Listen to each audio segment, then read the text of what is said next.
Então, sem demoras, vamos dar início ao debate sobre inteligência artificial e transformação tecnológica com três representantes das principais operadoras de telecomunicações em Portugal, onde queremos explorar o papel da inteligência artificial na transformação digital.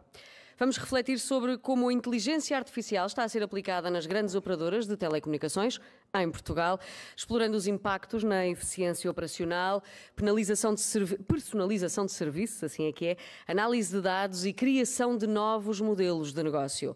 Para este debate, chamo para moderar Paulo Moutinho, é editor executivo do jornal Negócios, e chamo para nos falar um bocadinho sobre esta dinâmica. Pedro Brandão, responsável pelo Departamento de Artificial Intelligence and Insight da NOS e pelo Programa Transversal de Inteligência Artificial, promovendo a difusão de Customer Insight.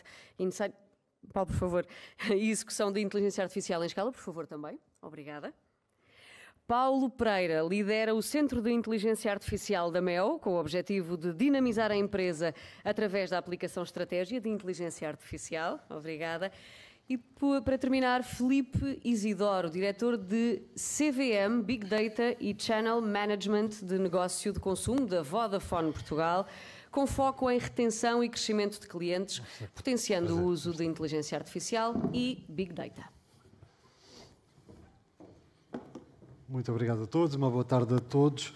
Depois desta intervenção aqui do Marco Biscaia, que nos deu uma noção de quando se olha para a IA, de tudo o que está a acontecer com a IA, é neste momento o tema principal e nós queremos começar aqui este painel falando com os operadores, perceber de facto até que ponto é que as operadoras de telecomunicações já estão preparadas a responder a estes desafios da IA? E queria começar por si, Paulo. Em que ponto é que está o desenvolvimento desta infraestrutura, que acredito que seja megalómana? Boa tarde, antes de mais, e obrigado pelo convite. Sim, nós estamos numa fase de aceleração. Tivemos nos últimos 2 anos uma fase de experimentação para podermos avaliar as verdadeiras capacidades e não há nada como saber fazendo.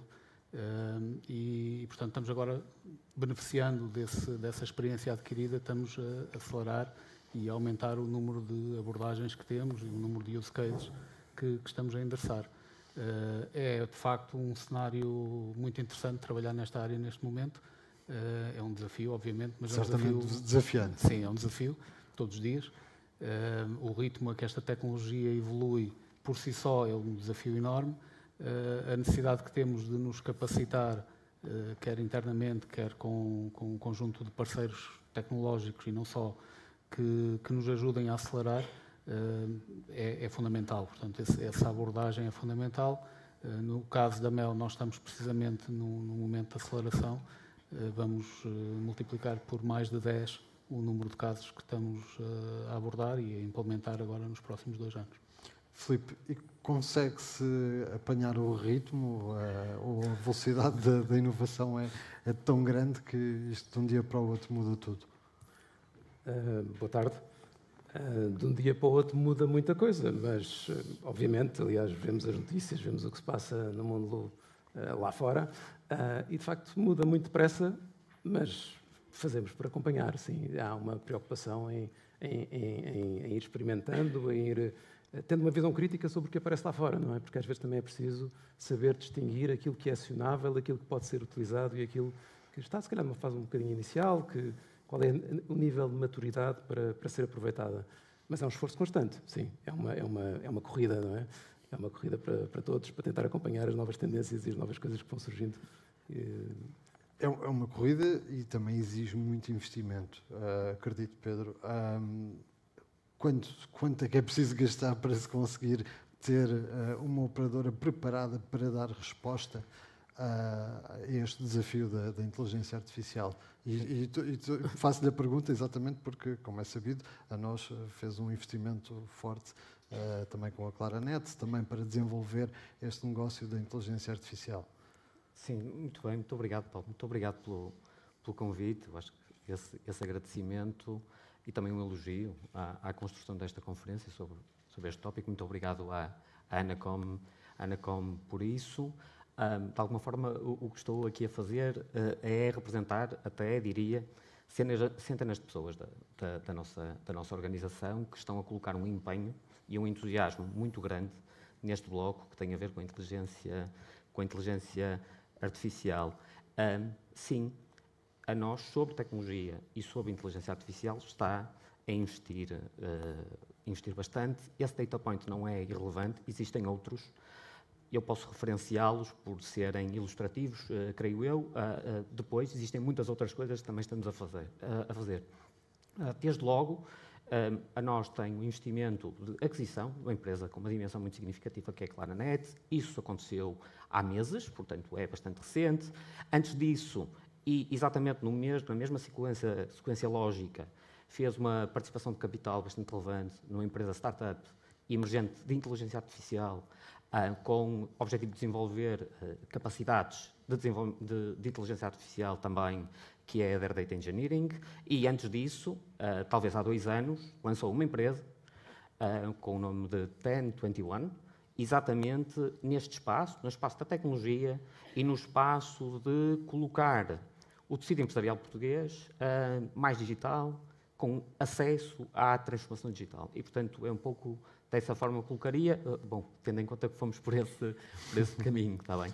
Sim, e perguntava também aqui ao Paulo, quão importante, e o Pedro estava a referir a aquisição de startups, pequenas empresas que desenvolvem know-how, quão importante são estas pequenas empresas que vão aparecendo e que oportunidade trazem às operadoras que podem comprar muitas vezes este know-how já preparado e que podem depois escalá-lo. Eu acho que o tema é mesmo esse, não é? É o know-how preparado. A vantagem de se trabalhar com startups tem muito que ver com a agilidade e com a capacidade que esse tipo de entidades têm para trazer valor rapidamente. Um operador de telecomunicações é, por definição, uma entidade de grande dimensão que tem um conjunto de processos que têm que existir, não há como viver sem eles, mais ágeis, menos ágeis, mas eles têm que existir. E quando se está a experimentar, os processos, por vezes, precisam de ser outros, completamente diferentes. No nosso caso, nós temos uma vantagem grande, temos uma entidade no grupo, que é a Labs, que tem essa função e, portanto, foi assim que começámos. Na verdade, nós já trabalhamos em inteligência artificial generativa quase desde o momento em que ela começou a aparecer, porque já vínhamos fazendo esse percurso com participação em projetos de investigação internacional, já vínhamos fazendo esse percurso e, portanto, tínhamos alguma agilidade e temos alguma agilidade interna, e começámos por aí, mas isso não impede que não olhemos para o mercado e que não beneficiemos de parcerias com esse tipo de entidades que são extremamente benéficas para nós. Endereçam casos muito concretos, por norma, que podem, por si só, ser posicionados no mercado como uma solução para algum nicho, alguma necessidade que algum cliente tenha e, dessa forma, permite que tenhamos um retorno daquilo que é a experiência da utilização. Isto, nesta fase, ainda é muita inovação e, portanto, temos muito que aprender com colocar na vida real este tipo de casos. E, por outro lado, possibilita-nos também obter de forma rápida know-how que não é fácil de encontrar dentro da estrutura orgânica. E a questão é mesmo essa. Filipe, de que forma é que, por exemplo, adquirir estas startups permite às empresas, neste caso a Vodafone, ir buscar o conhecimento, sendo que em casa também têm esse conhecimento e certamente também há muita formação para ter pessoas capacitadas para responder a estes novos desafios. A aquisição destas startups é uma forma de atrair talento para dentro das operadoras?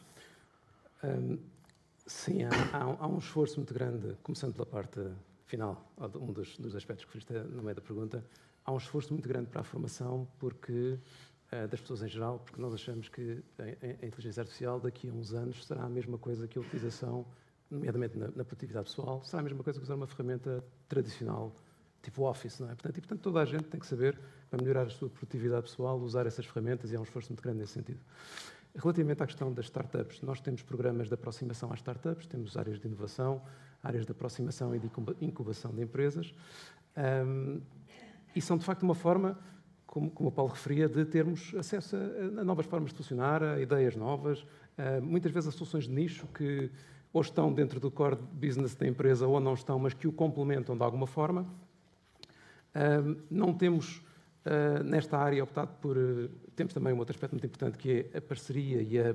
Parceria não, o facto de estarmos integrados num grupo internacional que também vai fazendo estas experiências e que vai tendo este tipo de interações noutros países, porque, enfim, em nada o mundo é apenas Portugal e na inteligência artificial muito claramente menos. Não é, muito menos é, não é? E, portanto, a exposição, e, portanto, devemos nos preocupar com o que é que fazemos em Portugal e o que é possível fazer em Portugal, mas devemos ter sempre uma visão mais alargada, não é? Relativamente à questão das startups, bem, é um desafio clássico da gestão, não é? Que é como é que eu pego numa startup e tenho vantagens na integração da startup.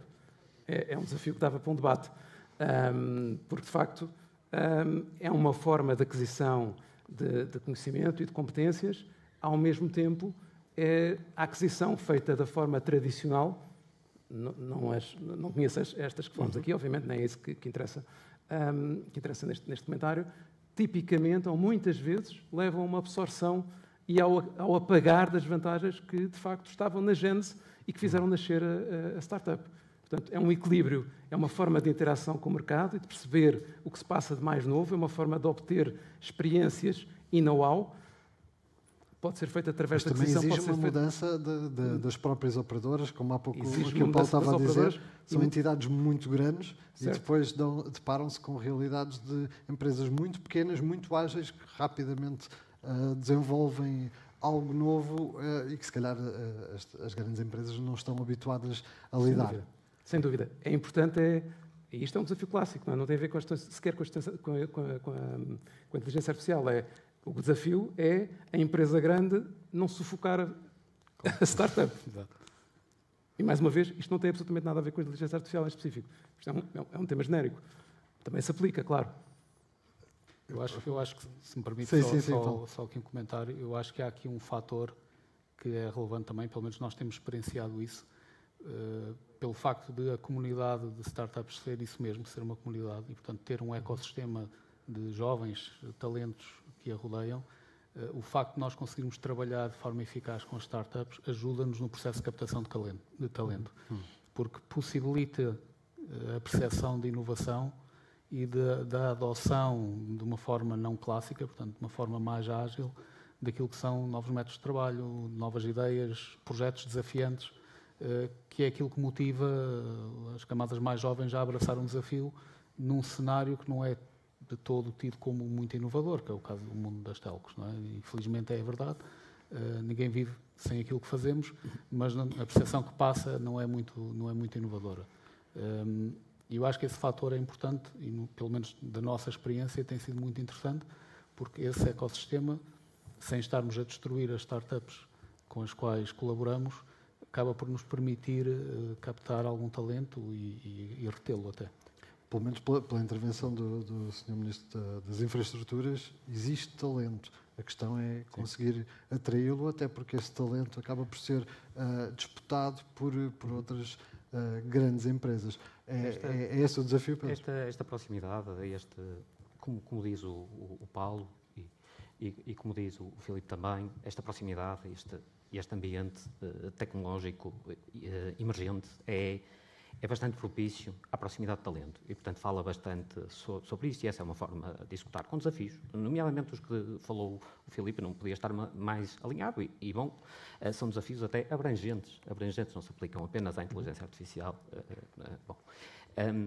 Em todo o caso, acho que existem também centroides significativos naquilo que é a atividade de uma estrutura tecnológica e do setor das telecomunicações. Eu talvez colocasse também esses data points, talvez 2 ou 3 data points, exatamente sobre isso. Em primeiro lugar, a inteligência artificial é naturalmente um nome extremamente elegante e muito eficiente do ponto de vista comunicacional, mas estabelece como uma mecânica muito significativa de transmissão e computação de dados. Essa computação de dados, essa transmissão de dados só pode ser feita através de infraestruturas de comunicações. As infraestruturas de comunicações têm um papel absolutamente determinante a respeito de tudo isso, que tem que ser de qualidade sobremaneira e de qualidade cada vez mais significativa, e isso, desde logo, sublinha muito a centralidade deste setor para tudo isto que se passa neste momento a respeito da inteligência artificial. Mas o ponto é exatamente esse. Há pouco o Paulo estava a referir que pode dizer-se que a inteligência artificial veio agarrar e desbloquear aqui um potencial que estava encerrado nas operadoras, mas que agora é visível. É visível e é crescente, e é, na verdade, o continuar de um papel, que é um papel que tem uma representação crescente na sociedade, é um de crescente centralidade, nomeadamente tendo em conta aquilo que nós vimos na última década, com a evolução digital, a evolução das conexões digitais sociais e todas estas dimensões que se fazem através das redes de telecomunicações e, portanto, isto é, de alguma maneira, um afirmar mais substancial daquilo que é o papel destas redes de telecomunicações na sociedade. Acrescento, talvez, uma outra coisa, é que deve dizer-se que, ainda por cima, este setor, com esta formulação, fala muito inovação. E fala inovação relacionada com as startups, mas também não estando relacionada com startups. Portanto, aqui estão, basicamente, talvez 2 das 3 empresas, e certamente que todas muito bem cotadas, com mais investimento em investigação e desenvolvimento no nosso país, nomeadamente a nós. Também, nomeadamente a nós, muitas patentes. A dimensão do patenteamento é mais um data point que refere a esta apetência deste setor pela inovação, pela tecnologia e, portanto, pela sua centralidade quando nós falamos desta nova vaga de tecnologia.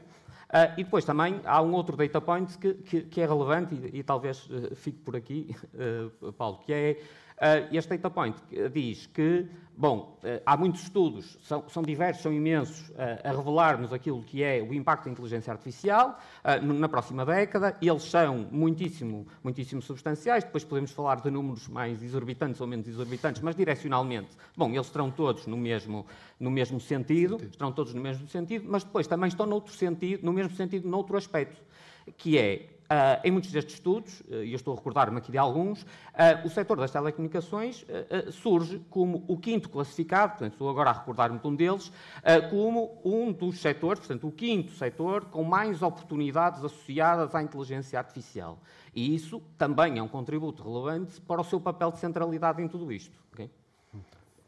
Ainda assim, e Paulo, queria perguntar-lhe que é o facto de a inteligência artificial puxar pelas operadoras também as coloca num patamar de concorrência com outro tipo de setores mais tecnológicos, mais desafiante. Sim. E mais global. Sim. Eu acho que isso é inquestionável, não é? E é uma consequência daquilo que já se vinha a assistir no movimento daquilo que é a adaptação do setor das telecoms à nova realidade. Portanto, é um mercado que tem que se reinventar, está-se a reinventar. É óbvio que o core do nosso negócio vai ser sempre o fornecimento de conectividade de qualidade, como dizia o Pedro, isso é inquestionável, cada vez é mais importante e cada vez é mais ubíquo, as pessoas esperam que assim seja, e quando não é, a percepção de frustração é muito grande, e depois isso, obviamente, acaba por ter impacto tudo aquilo que é a manutenção do cliente e todo o processo que está associado. Mas é, de facto, muito importante nós posicionarmos-nos, em particular naquilo que é a experiência de cliente, como um player digital. E a inteligência artificial acaba por ser uma alavanca extra sobre esse posicionamento. Eu posso partilhar convosco, estou em funções há um ano mais ou menos, os 2 primeiros meses de atividade que tive foi a ver como outros setores se comportavam nesta área. Porquê? Porque há muita coisa bem feita nesse domínio e há quem tenha começado muito mais cedo daquilo que nós começamos. As utilities começaram muito mais cedo, a banca começou muito mais cedo e estão bastante adiantados. São tudo áreas onde a experiência de utilização do serviço mudou radicalmente nos últimos 10 anos, 5 anos. E nós estamos nesse processo. Temos a vantagem, se calhar, de apanhar agora a ajuda, vamos lhe chamar assim, da inteligência artificial, porque é de facto uma ferramenta que nos possibilita tornar essa relação uma relação benéfica para o cliente, mas também para nós, porque nos ajuda a simplificar processos, porque nos ajuda a permitir que o cliente tenha acesso mais rápido à informação que pretende, a subscrever serviços que pretende, a ativar, no fundo, a sua relação connosco. E isso é muito importante, da mesma forma que é importante depois poder tirar, a partir desta experiência, naquilo que transportamos para o nosso cliente, aqui talvez mais no mercado empresarial, para poder tirar a partir daquilo que é o nosso aprendizado. Eu acho que isso se quisermos, uma vantagem enorme que estamos a fazer isto neste momento. O trabalho nunca estará concluído, lá está, porque a tecnologia não o permite, mas houve aqui um período de, digamos, incubação da nova tecnologia dentro das operadoras, mas queria perceber, Filipe, como é que se transfere depois este potencial da inteligência artificial para o mundo real, para o mundo empresarial, para o mundo dos negócios? Como é que se faz essa passagem e como é que está a acontecer no caso da Vodafone? Sim, eu acho que o ponto da incubação é importante, ou seja, muitas vezes acabamos por passar experiências e acabamos por passar projetos que começaram internamente e que começaram por ser utilizados internamente. Muitas vezes a passagem destes projetos ou destas funcionalidades é feita integrada em serviços específicos, ou seja, o que eu quero dizer é nem todas as empresas desenvolvem ou treinam modelos para fazer face aos seus desafios. Muitos delas estão mais bem posicionadas ou faz para elas mais sentido comprar um serviço que faz esse tipo de... incorpora já esse tipo de funcionalidade. Já está embutido no serviço. Por exemplo, posso dar um exemplo. Um serviço importante que nós temos e que a indústria tem em geral são as centrais de comunicação virtuais. Portanto, no fundo, é poder numa empresa ter uma central de comunicações que faz, enfim, uma má comparação, por ser pobre, é quase a substituição das centrais telefónicas que havia nos tempos de antigamente, fazem muitíssimas mais coisas. Hoje em dia, este tipo de produtos, no nosso caso e enfim, em muitos outros, incluem, por exemplo, a transcrição automática de chamadas, incluem o sentimento de análise ou análise do sentimento do cliente que está a ligar, incluem sugestões de soluções para o problema que o sistema está a ajudar o assistente a identificar e a diagnosticar. Permitem, por exemplo, se eu tiver uma gravação de uma chamada e perceber o que é que correu mal, o que é que foi, quer dizer, tirar a gênese ou a essência dessa comunicação. Isso hoje é relativamente fácil e, portanto, isto é um exemplo de como se passam... E, portanto, isto para quem está a receber, para quem está a comprar o produto, a utilização é relativamente fácil. E, portanto, é uma maneira relativamente simples de conseguir colocar este tipo de funcionalidades ao serviço das empresas com uma capacidade ou com uma exigência de know-how técnico na área de inteligência artificial relativamente reduzido por parte das empresas. Portanto, alguma da passagem desses projetos acontece assim. Noutros casos, são produtos desenvolvidos à medida, muitas vezes nos dias em que ainda vão correndo, ou tipicamente com base na experiência em casos que foram desenvolvidos internamente e que depois acaba por se perceber que há aqui uma oportunidade, há aqui uma adaptação, há aqui um problema que pode ser resolvido com esta solução e acaba por haver esta transferência de conhecimento. Usamos muito também esta relação que falávamos há pouco com as startups para perceber o que é que está a mexer lá fora, tirar ideias, tirar concretizações. Fazemos muito, aliás, fizemos neste palco há 2 anos, por exemplo, uma conferência que nós chamamos a Vodafone Business Conference, que existe anualmente, que era sobre inteligência artificial, que é um local, por exemplo, para os nossos clientes e convidados, não só os nossos clientes, terem contacto com a tecnologia, com essas novas tendências e conversarmos um pouco sobre essas oportunidades. Portanto, são soluções ou pré-feitas, em resumo, ou às vezes pré-feitas para ajudar na adoção, ou são soluções feitas à medida ou construídas em conjunto. Muitas vezes com a experiência própria e com aquilo que desenvolvemos internamente, ou com parceiros que são encontrados especificamente para esse fim. E a minha pergunta seguinte era exatamente, Pedro, se as empresas em Portugal já estão preparadas para a inteligência artificial, ou pelo menos estão alerta para a existência desta ferramenta, e se conseguem e se querem incluí-la nos seus negócios. Sim, estarão preparadas algumas, estarão por preparar-se outras, estarão a caminho de preparar-se outras também. Mas eu creio que esta questão e a formulação como está a fazer remete-nos muito para esta dimensão que eu creio ser da concretização.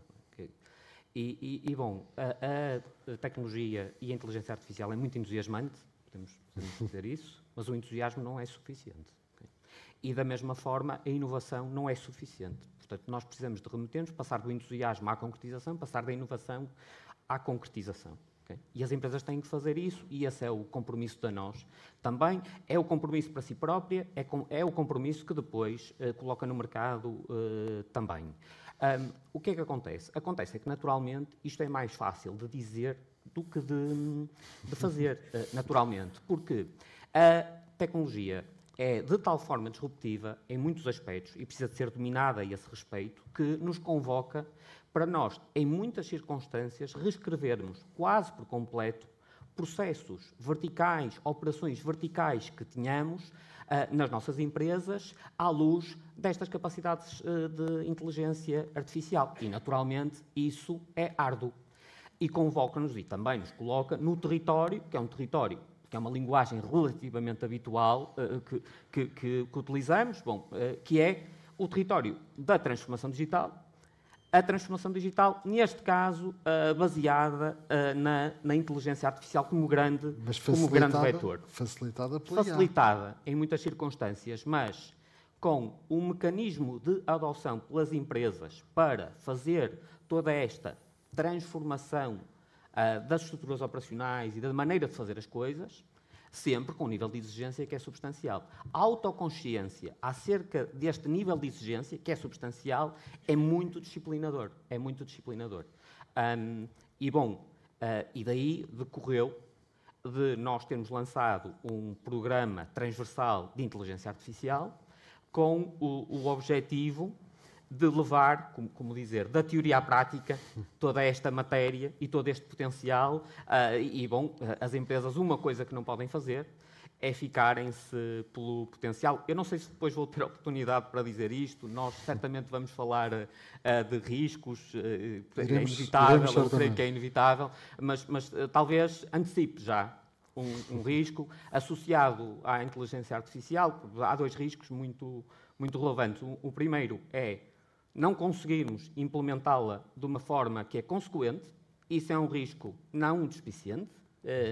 Isso. E outro, que é a sua não utilização por parte das pessoas. Isso é um risco também muito significativo. Mas pronto, da maneira como eu estava a falar, queria encapsular neste risco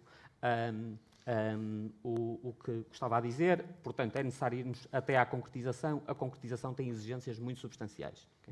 Okay. Paulo, e há o reconhecimento do lado das empresas e dos empresários? Sente que já há o reconhecimento das mais-valias que uma tecnologia como esta consegue trazer para os negócios?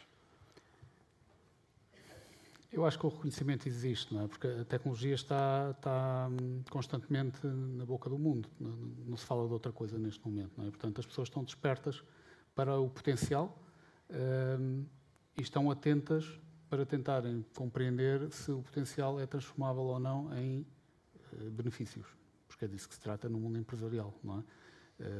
E, portanto, qualquer negócio requer benefícios para ambas as partes, e esse é o grande desafio, como estava aqui o Pedro a dizer. Estão despertos. Eu acho que há uma franja muito importante do nosso tecido empresarial que, estando desperta, não tem de todo a capacidade de endereçar, que são as pequenas e médias empresas, e são muito relevantes. Mas esse é o tecido empresarial? É o tecido empresarial. E, portanto, eu acho que aí há um papel... Mas não têm capacidade porquê? Porque para implementar uma tecnologia destas e para que uma tecnologia destas produza efeitos, tem de haver mais estrutura dentro da empresa, tem de haver um business plan, tem que haver um foco? Tem que haver a capacidade tecnológica, em primeiro lugar. Por pouca que seja, que se reutilize, tem que haver essa capacidade. Uma boa parte do tecido de PMEs não possui esse tipo de capacidade em domínios que não sejam o seu core business. E, portanto, logo aí, desde já, essa é um tema. Depois já há algum desconhecimento sobre como adaptar processos. E se há coisa que a inteligência artificial permite é repensar processos de uma forma muito mais ligeira. Mas esse trabalho é feito pelas operadoras. Exatamente, esse é o nosso papel. Têm de funcionar quase como consultores do negócio. Exatamente. Portanto, neste novo mundo. Exatamente, esse é o nosso papel. É trazer, para além da confiança que já hoje trazemos naquilo que entregamos de serviço core, não é? Portanto, nas comunicações, trazer também a capacidade, com soluções, de lhes apresentar rapidamente uma solução que endereça determinado problema. Seja na relação com os seus clientes, seja na relação com os seus parceiros de negócio, seja na forma como depois se posicionam até na comunicação com o mercado, que é uma área muito pouco explorada e que tem imenso potencial. Eu acho que esse é um fator, mesmo para nós, enquanto operadores, de reposicionamento, que está muito ajustado. O Filipe falava há pouco das centrais. Sim, é um percurso que temos vindo a fazer há anos, não é? E que quando começámos era terreno hostil, portanto havia equipamentos instalados, havia uma relação com os fornecedores desse equipamento, porque é que vou trocar para ter a mesma coisa? Entretanto perceberam o valor. Eu acho que a percepção de valor com a inteligência artificial vai ser mais rápida. O grande desafio está em converter em benefícios reais e concretos. O investimento tem que ser feito. Mas aí cabe-nos a nós, com modelos de negócio diferentes do tradicional, de evitar que o investimento tenha que ser feito toda a cabeça e diluí-lo ao longo do tempo, beneficiando um pouco da capacidade de investimento que nós próprios temos para poder fazer esse passo. Acho que Filipe, e consegue-se casos de sucesso na implementação? O Paulo estava-nos a dizer que há reconhecimento aqui das mais-valias, obviamente há esta questão do investimento à cabeça, que certamente é voltado, mas já há casos de sucesso da implementação de tecnologia no mercado? Existem alguns casos de sucesso, mas eu acho que é importante nós termos presente que no estado em que estamos hoje em dia, o número de casos de sucesso, o número de projetos que chegam ao fim e que as empresas reconhecem como tendo tido um retorno financeiro adequado, mesmo a nível internacional, não estou a falar de números portugueses, é muito, muito baixo. Porquê? Há estudos de todo o género, quer dizer, uma grande quantidade de estudos que apontam para números entre 5% e 15%. Uma parte muito grande não avança, outras avançam, mas têm limitações e as empresas não conseguem ver as vantagens do investimento que fizeram. E, portanto, eu acho que isto é um aspecto interessante. Nós também temos consciência, portanto, ninguém aqui tem dúvidas de que a inteligência artificial tem um papel importantíssimo e uma capacidade de transformação, para além dos riscos e todas as condicionantes que traz, como todas as tecnologias em geral, mas esta em particular tem vários específicos, mas tem uma capacidade de transformar tudo e mais alguma coisa. Aliás, eu acho que a maior parte das vezes até é especulativo nós falarmos sobre o que é que pode transformar, porque estamos tão no início que não se consegue perceber. Sabes que isto às vezes faz-me lembrar quando, se eu tentasse voltar para trás e pensasse no ano 2000, quando falávamos da internet e que se perguntava o que é que isto vai ser, o que é que isto vai ser? Quem é que na altura sabia o que é que isto ia ser? Ninguém sabia, ninguém fazia a mínima ideia que íamos acabar aqui. Da mesma maneira que há outras tecnologias, que eu penso que não será o caso da inteligência artificial, que também se falou muito, também tiveram um grande hype e não aconteceu nada. Também tivemos, não é? Também andámos por aí. Penso que a inteligência artificial cairá no caso daqueles que de facto vão fazer uma grande transformação. E então porquê é que os projetos falham? Porquê é que os projetos acabam por não ser tão bem sucedidos? Bem, por um lado é preciso escolher bem as áreas para começar. Voltando talvez um passo atrás. Estamos a experimentar uma tecnologia nova, uma tecnologia que necessita, na perspectiva da empresa, estamos a olhar para uma tecnologia nova, uma tecnologia que necessita de recursos específicos, e eu acho que, tanto quanto necessita de recursos específicos para desenvolver os sistemas de inteligência artificial, os modelos, o que for, precisa de conhecimentos básicos dentro da empresa para usar estes modelos. Eu acho que este é um dos temas que eu vejo menos vezes focado. E que, me debato com eles no dia-a-dia várias vezes. Eu vejo muitas vezes a inteligência artificial ser olhada como uma bola de cristal. Eu quero saber qual é... enfim, imagine uma situação tipo Spotify, típica, ou Netflix. Portanto, o cliente viu um determinado número de vídeos, qual deve ser o que é que eu vou recomendar a seguir? Muitas vezes olhamos para isto e pensamos, isso, ali quem trata vamos arranjar um modelo de inteligência artificial para isto. Quando não é bem assim que as coisas funcionam. Não é bem, olha, a inteligência artificial, diz-me lá qual é o próximo vídeo que o Paulo quer ver. O mundo real não é assim. E, portanto, o que é que isto significa? Significa que, no mundo real da implementação e da utilização dos modelos, quem identifica a necessidade do modelo, que não tem sempre que ter estas competências de data scientists, data engineers, etc., etc., tem que ter o mínimo de know-how do que está a pedir. E, frequentemente, não tem. Aqui há uns dias estava a falar sobre este tema num outro contexto, enfim, eram estudantes, e uma das coisas que eu lhes dizia era, prestem atenção às aulas de estatística. Prestem, porque vai ser importante. Porque quando eu peço um modelo, por exemplo, para ter uma ideia, simplificando muito o tema, não é? Eu quando peço um modelo, há duas variáveis que são críticas no modelo, são muito importantes, que é precision e recall.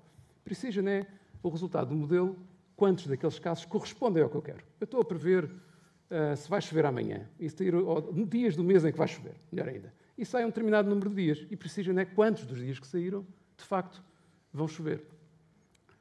Outra coisa é, dos dias que o modelo me deu, quanto dos dias totais de chuva é que foram encontrados. Imaginem, ia chover 20 dias, o modelo disse 15, isto é o recall. Okay?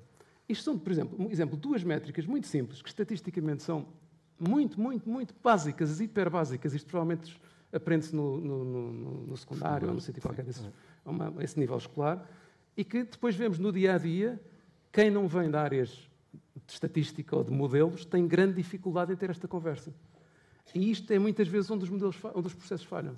Porque o negócio nem sempre consegue falar com as áreas de data scientists ou de LLMs ou do que for.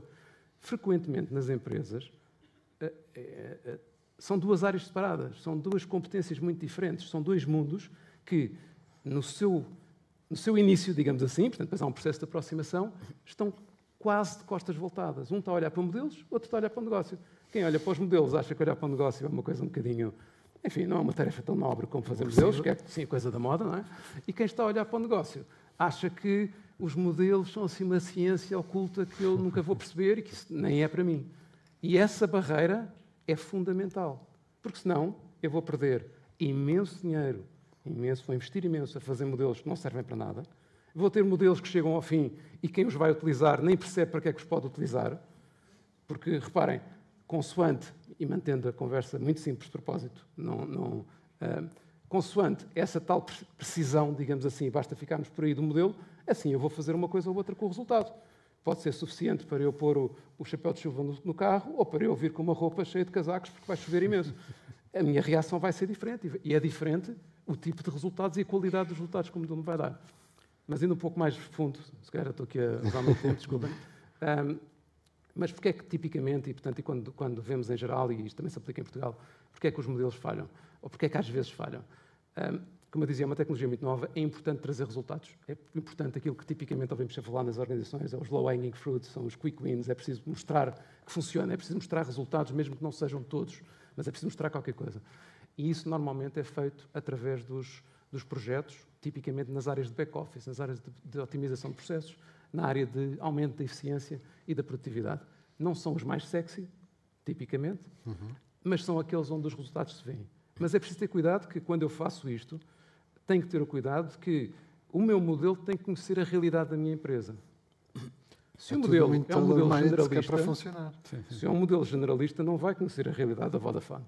Todos vocês que usam, por exemplo, o Copilot, percebem que quando tem lá um botãozinho que diz Web ou Work, os resultados são completamente diferentes, não é? Eu, quando faço Work, eu estou a pesquisar e estou a usar todo o conhecimento que a empresa tem, e quando é Web, enfim, é um modelo generalista.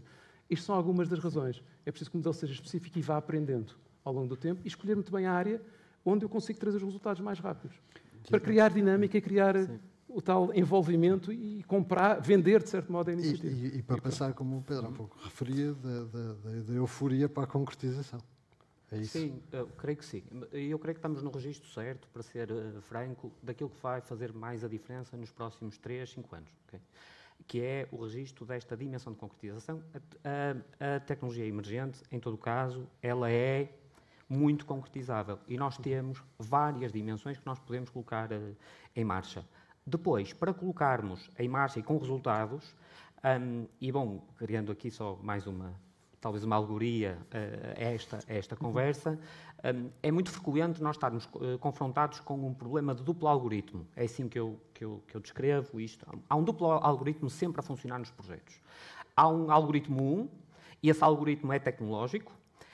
Tem a ver com a escolha dos modelos que nós temos que colocar, se escolhemos um modelo mais desta natureza ou a mesma técnica. Se a técnica é uma técnica de machine learning, se é uma técnica de deep learning, se é uma técnica generativa e como é que nós temos a infraestrutura para fazer tudo isto. Isto é uma conversa. É o algoritmo 1. Depois há o algoritmo 2, que é o algoritmo de nós fazermos alterar as estruturas procedimentais de uma empresa, de maneira a essas estruturas procedimentais poderem ter usufruto pleno daquilo que são os resultados do algoritmo 1. Okay? Este algoritmo 2 é muitas vezes negligenciado. E nós podíamos estar aqui, talvez, estaremos uma hora, e depois faremos uma batota para termos mais 2 minutos, provavelmente, Paulo, mas em todo o caso teremos uma hora, e nós vamos sobre-representar sobremaneira o algoritmo 1 nesta conversa. Vamos ter o fascínio pela tecnologia, vamos discutir todas essas dimensões. O que acontece, e aquilo que eu verifico, é que são as organizações que dominam o algoritmo 2 que conseguem mais resultados e mais concretização. Dito isto, o que nós estamos, o que temos como perspectiva é, de facto, bater as probabilidades. Portanto, continuando aqui num registro de matemática, bater as probabilidades que o Filipe descreveu, estas probabilidades que nós vemos nos papers, dos 15%, dos 20%, dos 80% que falham, é batermos essas odds, okay? Isto também é uma palavra que é agora frequente, batemos essas odds, e estamos muito investidos em fazer nesses termos, e eu considero que nós estamos a bater largamente essas probabilidades. Porquê? E se calhar faço um testemunho, não consumo muito tempo. Nós começamos a trabalhar, isso terá sido uma história equivalente de que pode dizer o Filipe e pode dizer também o Paulo. Nós começamos a trabalhar com inteligência artificial, de uma maneira até bastante orgânica, há 15 anos atrás terá sido algo dessa natureza. Okay? Em 2021, constituir um esforço central, transversal, de inteligência artificial, a que chamamos, isto é relativamente típico nas empresas, COE, Center of Excellence de Inteligência Artificial. Até fizemos isso, desde logo, construindo capacidade institucional neste centro. E fizemos isto a 2021. Okay? E isso foi algo que nos deu uma capacidade institucional, um nível de aprendizagem e uma capacidade mesmo muito significativa. 3 anos envolvidos, o que é que fizemos? 3 anos envolvidos também temos que perceber que aconteceu aqui uma coisa relevante, que emergiu todo o território generativo com um hype, como dizia o Filipe, muito grande, mas com uma substância muito grande, em várias dimensões, nomeadamente numa dimensão conversacional, que talvez estejamos a falar de menos aqui, mas que é bastante relevante, porque não sei, o que nós estamos aqui a fazer é conversação pura. E estes modelos generativos são extremamente competentes a fazer isto que nós estamos aqui a fazer. Isso é muito impressionante e convoca-nos, interpela-nos, não é? Como humanos, não é?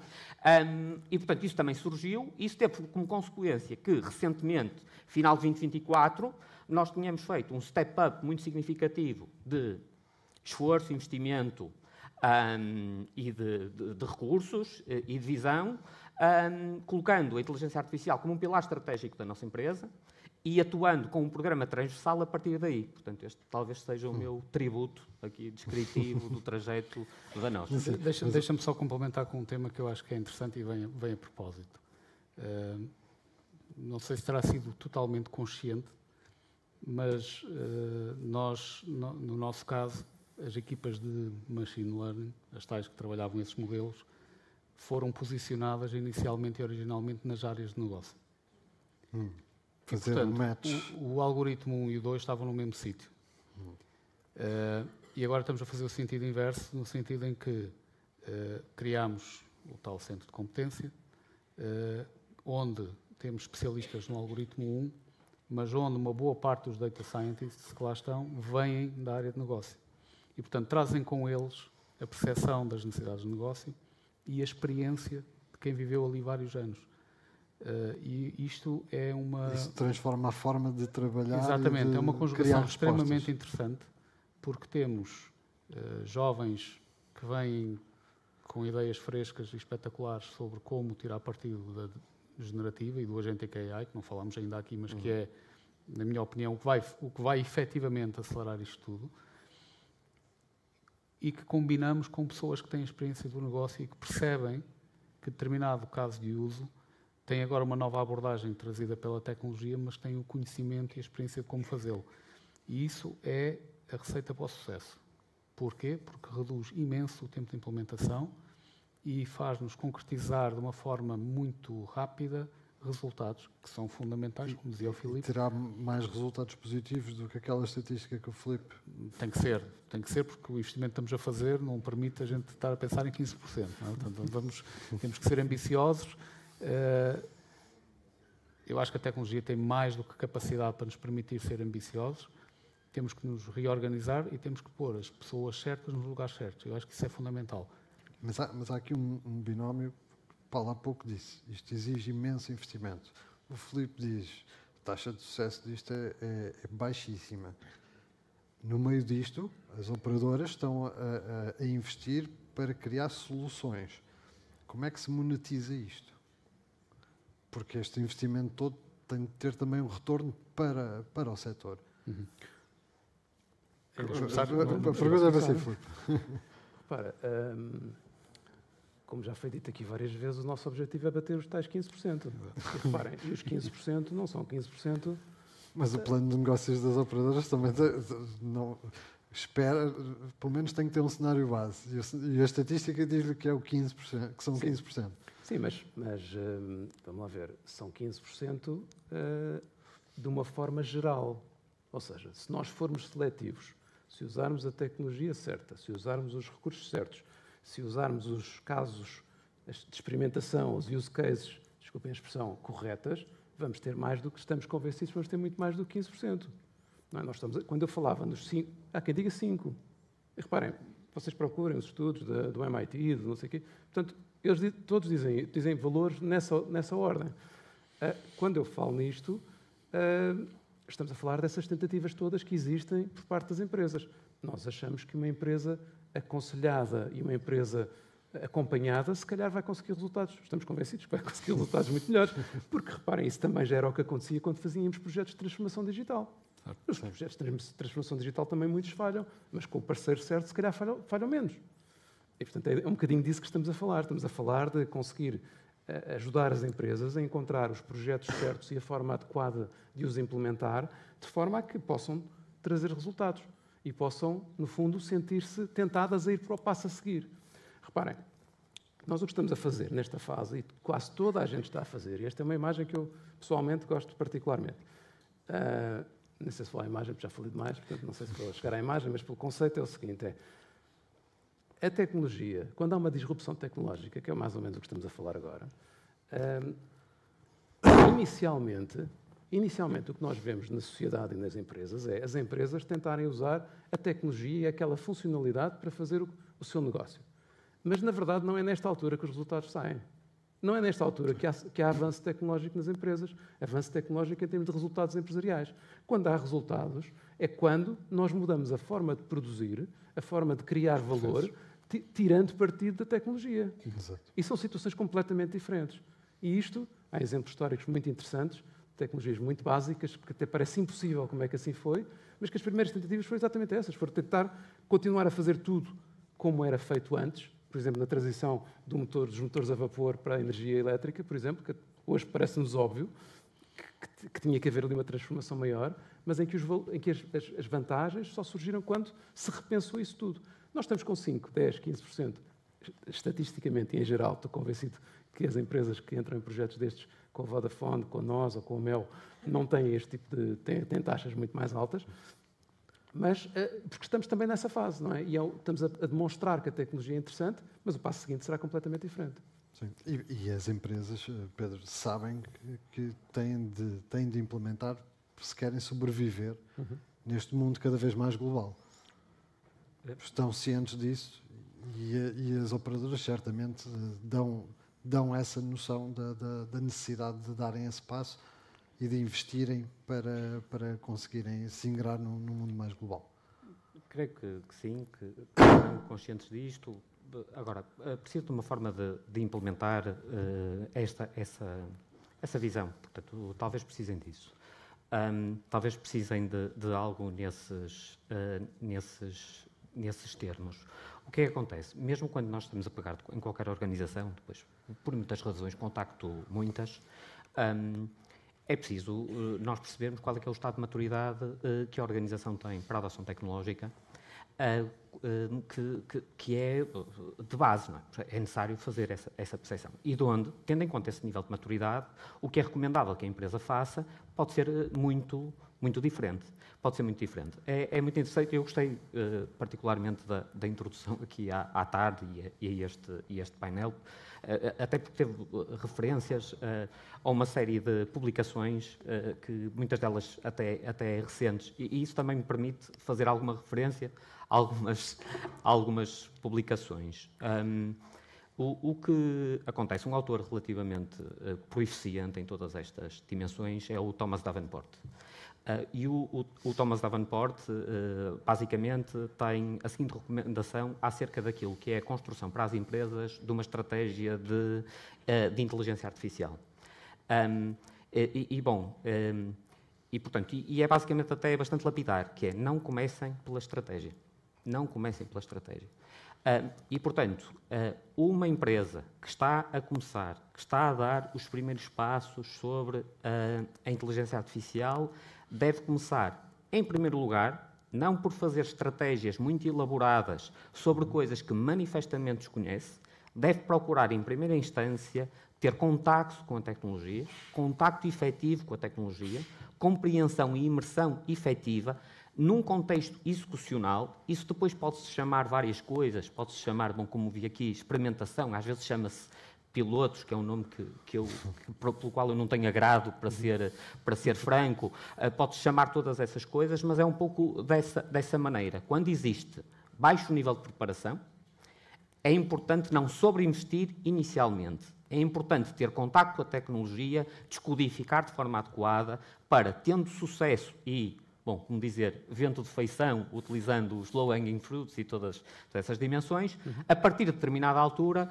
fazer uma aposta estratégica e com investimento mais substancial. Um outro autor que diz coisas muito equivalentes é o Andrew Yang. Ele esteve na Google durante algum tempo. Ele até tem um artigo na HBR que é How to Build Your First AI Project, e, portanto, até recomendaria às empresas que vissem esse artigo. Ou seja, é um dos riscos da inteligência artificial para as empresas, é o desconhecimento e, se calhar, e sobreinvestir inicialmente. Sobreinvestir.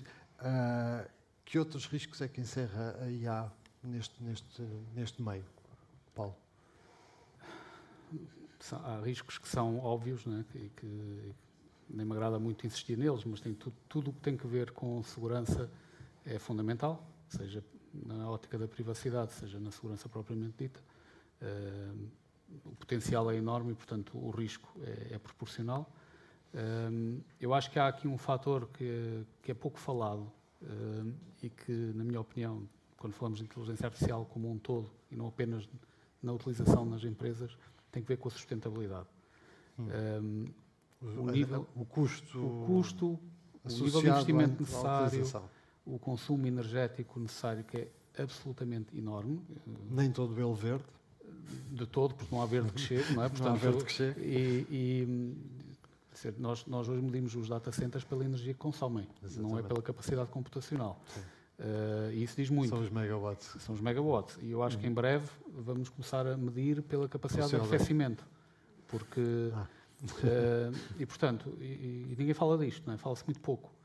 Nós estamos numa altura em que, supostamente, o fóssil está numa fase decrescente. Sim. Supostamente, não é? Ninguém sabe muito bem.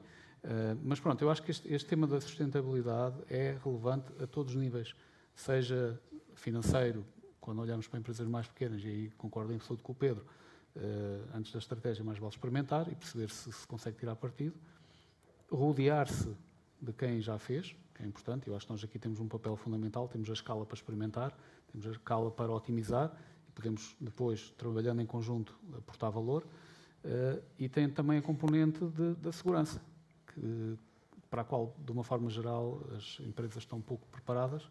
Então, quando olhamos para o mercado das PMEs, nem se fala, não é? E aí também nós temos um papel importante, com soluções integradas e com consultoria especializada que faz a diferença. Portanto, eu acho que isto é fundamental. Vamos acelerar, porque estamos Sim. mesmo a chegar ao fim do nosso tempo. Não quero deixar, obviamente, de lado a questão da regulação. Queria perceber, Filipe, como é que vê a regulação, no caso europeu, e obviamente em justa posição os Estados Unidos e China, que serão dois importantes motores, os dois maiores motores do desenvolvimento da inteligência artificial. O facto de termos o AI Act já implementado, concorda? Faz sentido já termos essa regulação? Inibe a inovação? Não? Eu acho que, quer dizer, achamos que a regulação é absolutamente fundamental neste campo. Tem que haver regulação na inteligência artificial. Aliás, a Vodafone adotou normas internas de AI ética e enfim, transparente, etc., em todos os seus países de operação, para existir, no fundo, para garantir que essas preocupações existem. Portanto, achamos que é fundamental que exista uma regulação que traga transparência para o que é feito nas áreas de inteligência artificial, que garanta que são éticas. É importante que seja, que seja europeia ou que seja relativamente uniforme com outras geografias, para evitar, principalmente as empresas que têm presença em várias geografias, poderem reutilizar aquilo que aprendem em sítios diversos, e que seja no equilíbrio certo. Ou seja, muitas vezes a regulação traz dificuldades ao desenvolvimento. Temos visto isso noutras áreas, não é grande segredo. Sei lá, por vezes, sim, mesmo quando e pegando num debate que houve aqui no fim da manhã, sim, por vezes, se nós tivermos em conta as preocupações e tentamos tê-las de proteção de dados de clientes no início e na concepção dos produtos, isso facilita, mas traz alguma carga em termos e algum desfoque, às vezes, em termos de desenvolvimento, porque as pessoas estão preocupadas, os técnicos estão preocupados com esses aspectos, que são fundamentais e que não devem ser postos de parte, mas isto tem um preço a pagar. E, portanto, temos que ser equilibrados. Eu acho que aqui não há, se calhar, uma resposta, não sei se há uma resposta, se consigo dar uma resposta muito melhor. Quer dizer, eu acho que a regulação tem que existir, somos muito favoráveis a que ela exista e queremos contribuir para isso, tem que ser equilibrada. Mas a Europa não está em desvantagem por ter já regras estabelecidas há mais tempo, Pedro? Eu não tenho a certeza que seja isso o que desequilibra a balança, mas alguma coisa estará a desequilibrar a balança. Não tenho a certeza que seja, em concreto, o AI Act que esteja a fazer isso. Eu talvez dissesse duas ou três coisas. A primeira é que, naturalmente, a regulação neste campo é necessária. Eu acompanho o que diz o Filipe. E depois, uma segunda coisa que diria é que, bom, até é típico estabelecer alguma dimensão de crítica sobre o AI Act, mas eu talvez até realçasse duas coisas que considero positivas, nomeadamente a regulação do uso e não a regulação tecnológica, não a regulação de tecnologia.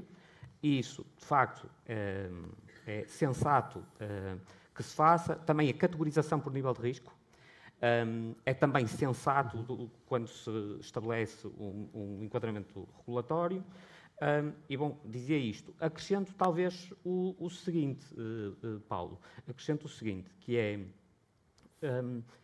portanto, a quando do lançamento destas primeiras versões universais do GPT, a verdade é que nós víamos muitos debates, muitos podcasts, muitas coisas do MIT, da HBR, e o que era notório é que havia uma presença de risco, isto atenção, é americano, portanto nem sequer é europeu, tudo isto que eu estou a referir, uma presença que ocupava um pie chart de 80% do podcast ou da edição do processo de discussão. Porque, naturalmente, os humanos são relativamente próximos a haver receio naquilo que desconhecem ou naquilo que é novidade. E isto é um bocadinho autoevidente. Isto tem-se mitigado bastante. Quando vemos discussões desta natureza, já vemos um pie chart muito mais equilibrado entre a dimensão da oportunidade, e este painel é um exemplo, e a dimensão de risco. E, portanto, nós creio que estamos a evoluir bem. Seria isso que diria. Os riscos maiores, eu insisto, talvez, e repescando o que disse há pouco, O risco maior é nós não conseguirmos tirar partido da tecnologia e não sermos capazes de concretizar e, portanto, termos tecnologia inconsequente. A tecnologia inconsequente não é boa, não é boa. Portanto, nós queremos tecnologia consequente. Isso é um risco. Naturalmente, existe um outro, que é a não utilização da inteligência artificial. É um risco para as empresas, é um risco para as pessoas.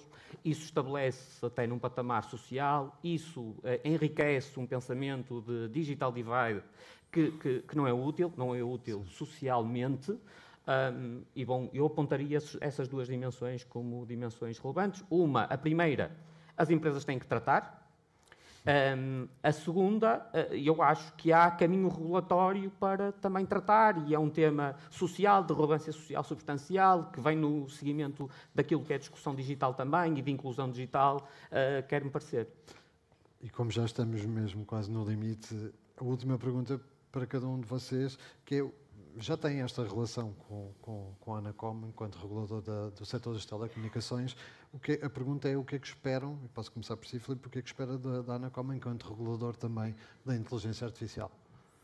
Bem, não sei se posso acrescentar muito face à última resposta, não é? Portanto, as razões pelas quais nós achamos que é importante a regulação neste setor é o papel que gostaríamos que a Anacom e que estamos certos que a Anacom vai desempenhar, de garantir que temos uma regulação uniforme, justa, que tem em conta as várias preocupações e os vários riscos, tanto para as empresas como para os consumidores. Este painel foi muito sobre empresas, mas há muitos riscos também para consumidores, há muitas que obviamente são fundamentais, até tanto, obviamente também para a atividade das empresas, não é? Porque as empresas, muitas delas trabalham para consumidores, e portanto, mas que faça isso de uma forma que permita que portanto, para quem utiliza os sistemas, que traga tal transparência, tal previsibilidade, tal não discriminação, e que faça isso na medida certa.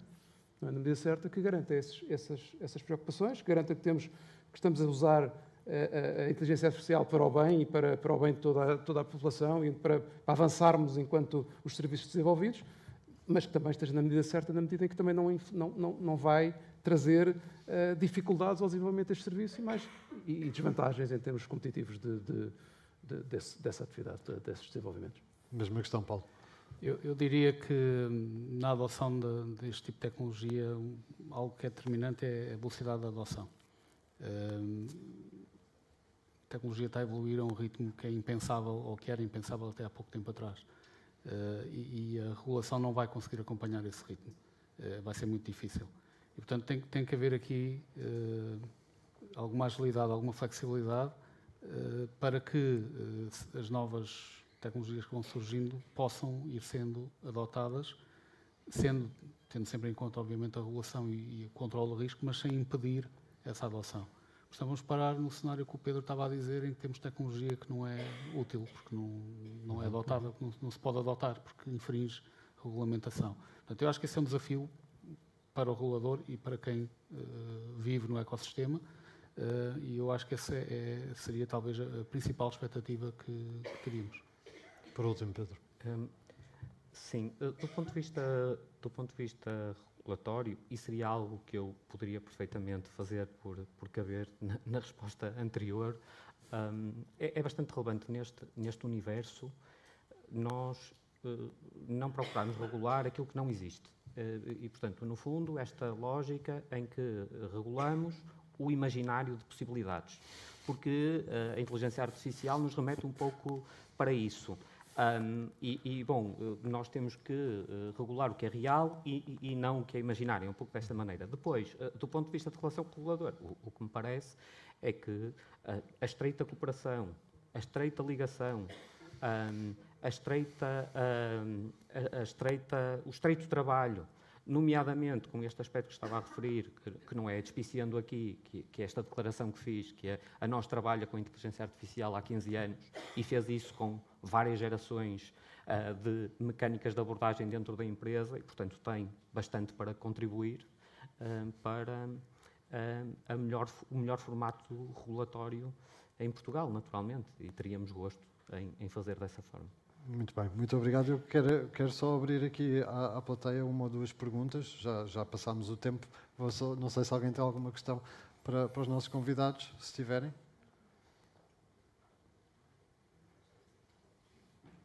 Não vos consigo ver ali uma questão, duas questões. Pronto, duas questões para ver se conseguimos em no máximo 5 minutos responder. Boa tarde, eu sou Dona Com. Temos tido muitas questões com o smishing, com o vishing. Acham que a IA pode ajudar a resolver estas questões? Não sei qual de vocês é que quer responder. Paulo, tem necessariamente que ajudar, não é? Esse é um desafio grande que temos. Acreditem que acho que há pouca gente mais interessada a resolvê-lo do que nós próprios. Mas temos que o fazer de maneira a que as questões de privacidade não sejam beliscadas e essa é uma das razões pela qual demora um pouco mais de tempo, mas vai ter que, eu acho que provavelmente é a única forma de o endereçar, recorrendo à inteligência artificial. Muito bem. Havia mais uma questão? Ali, por favor. Espera aí só o microfone, só um segundo. Obrigada. Boa tarde. Um dos aspectos que referiram agora no fim foi a necessidade, portanto, de realizar investimentos.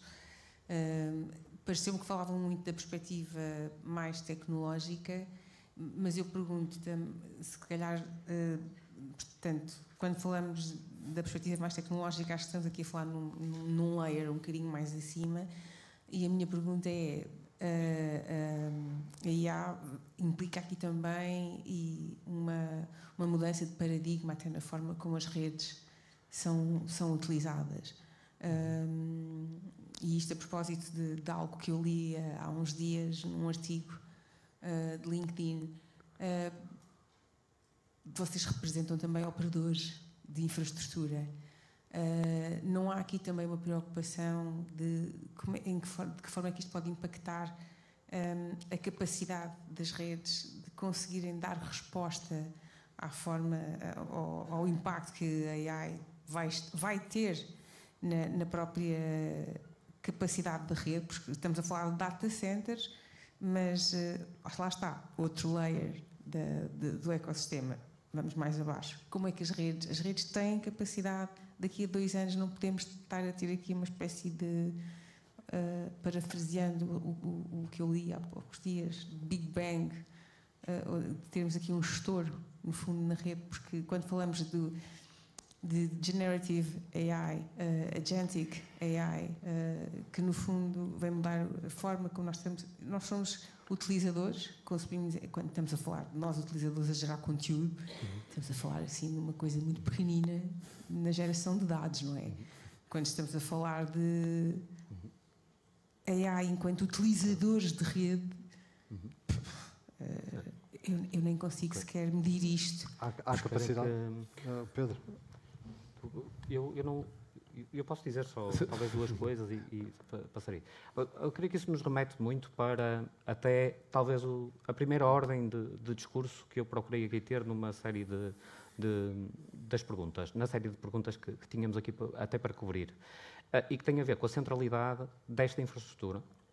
É uma centralidade que é muito significativa nesta altura, é muito significativa porque dela depende toda esta dimensão tecnológica pessoal que nós temos e que é digital, e que tem IoT industrial, e que tem social networking para cada um de nós, e isto é algo que não existia há 10 anos atrás, e, portanto, há um reforçar desta centralidade de uma maneira muito substancial, e eu não vejo outro caminho que não seja um reforço ainda mais substancial através destas mecânicas generativas, absolutamente dependentes de capacidade de transmissão de dados e de computação de dados, e é isso que vai acontecer, de onde nós, portanto, de alguma forma, longa vida aos operadores de telecomunicações